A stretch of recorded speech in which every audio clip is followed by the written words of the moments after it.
Now, being that Munguia has just called out Jamal Charlo, I figure we take a look at an article, and keep in mind, this article is 2 years old, and you see what the title says, okay? 10 years in, and we still do not know if Charlo is an elite fighter. This is the storyline over at PBC. Once again, let me remind you, this article is 2 years old. Notice that we are saying the same thing now that we said 2 years ago. 10 years in a game and do not know if he's elite or not. The interesting thing about Jamal Charlo is he has an opportunity to fight Demetrius Andrade to unify. Big payday, big platform, profile boost, the whole nine. Then you got Munguia, who's on the other side of the spectrum of things. He's coming up.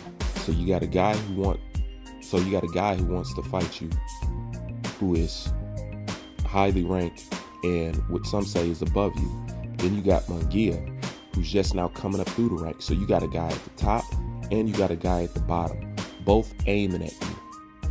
Now, one thing's for sure, if you do not take the Demetrius Andrade fight, that speaks volumes. But at the same time, when you got an up-and-coming prospect, somebody who's coming into their own, like Munguia calling you out, and you don't fight him either, it makes it obvious that you're choosing the path of least resistance. There's no reason for you not to fight Andrade or Munguia. There's no reason for either or. So when you don't go the route, either higher or lower, and you still maintain to fight the Dennis Hogans of the world, it lets us all know that you have no interest in being anything elite. PBC fighters do not care about legacy whatsoever, because here it is, once again, 2 years later, we're still saying the same thing. And this is already after a decade of saying the same thing. When are we going to find out what you are? Keep in mind, Charlo's always called out Canelo, Triple G, and claim how they don't want to give him a shot and stuff like that. Demetrius Andrade is trying to give you a shot, just like Daniel Jacobs tried to give you a shot. Now you got Jaime Munguia calling you out, right? You got Jaime Munguia calling you out. And with him calling you out and you not taking Demetrius Andrade fight, it leads us to believe ultimately, with no denial, that there is no interest in doing anything elite. There is no interest in fighting anybody who can pose a threat. Because as much as they claim that Canelo doesn't give them the shot, what do you look like if you don't give Munguia a shot? Okay, he's coming up just like you're coming up. He's asking to fight the big dog, just like you asked to fight the big dog in Canelo. And you say he's been avoiding you, and he doesn't want the fight. Lead by example. Do to Munguia what you said Canelo Alvarez didn't do for you. Okay, fight the challenger up-and-coming guy, or fight the guy who's right now over you, that is holding a belt, who's making more money than you, who performs on a bigger platform than you. The point is, you're going to have to make some kind of decision or forever stand behind the lines of being a overhyped, underutilized fighter. You know, and this is what people are talking about. And the thing that kills me about PBC is nobody else is saying this about any other boxers to the value that they're saying it about PBC fighters.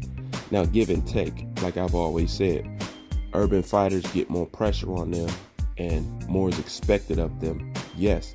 But at the same time, you are helping them create this narrative that none of y'all want to fight, because the evidence is right here in front of our face. So therefore, even if they are being more harshly criticized, it still doesn't negate the fact that you are doing exactly what they're claiming you are doing. So there is no defense from people saying that none of you guys want to fight. And there is no defense for you if they're putting too much pressure on you. Because in all actuality, the pressure is necessary because you are exactly doing what these people are accusing you of. So even if you are being judged harshly to a higher degree than everybody else, like I said, it still doesn't stop the fact that you are doing exactly what they said that you are doing. You know, you don't help your case by further proving them right. And this is the problem with the Charlo twins. This is the problem with PBC. This is the problem with Gervonta Davis. This is the problem with this. This is the problem with that. You know, at the end of the day, PBC is going to be one of the biggest laughing stocks of the boxing world. Knowing if you sign over there, you probably really don't want to do no work. That's why I don't blame certain people for not signing with PBC and stuff like this. But to say at this point that the Charlos need to step up, it's an understatement. And not only is it an understatement, it's a waste of time. Because it's obviously you guys don't want to go. You guys are 30. You know what I'm saying? You guys are 30. You dwindled your prime away fighting nobodies. Nobody at all. And you know, it's such a shame because I know a lot of people don't believe it, but you're talking to somebody who at one point in time was a huge Charlo fan. I used to defend the Charlo brothers all the time. I liked them. I thought they were good for boxing. I think their attitude is good for boxing. You know, I like that they're harsh and unforgiving. I like that aspect of them. But it got to a point where I couldn't defend them no more because they shown and proved to be what people exactly said about them. You know, and I just had to, you know, just tell the truth about this shit. And I no longer could support it, you know. But in the beginning, huge Charlo fan. Love them brothers. And I thought in the beginning, I was like, y'all hating on them too much. And it's true, the Charlos get a lot of hate. But at the same time, it's hate that they deserve and it's hate that they don't deserve. You know, but I couldn't defend it no more longer. Just like Deontay Wilder. People don't believe me, but I was a Deontay Wilder fan before I was a Joshua fan. It got to the point where I seen what he was doing and I couldn't support it no more. And that's like it with anybody. You know, if you're doing the right thing and I'm not going to listen to the critics, I'm going to judge you for myself and judge you by your work and stuff like that. So where I end up is not influenced by what people think or what people say. It's about what I see and what I feel. You know what I'm saying? Because the majority of people are sheep. They follow what other people say. Majority of people don't investigate. Majority of people don't challenge people's information, especially once it coincides with their narrative. But most people are sheep. Most people regurgitate the same information. Most people don't do their homework. Most people don't know boxing. So I don't listen to the majority. I do everything for myself. You know, I got a sound enough mind where I can assess the situation and find out what it is. And the Charlos are just a huge disappointment. And the crazy part is with the Charlos, and I'm going to end it with this, these guys could have been super mega stars. Should have been. They got all the elements working for them. They got all the elements working for them. Charismatic.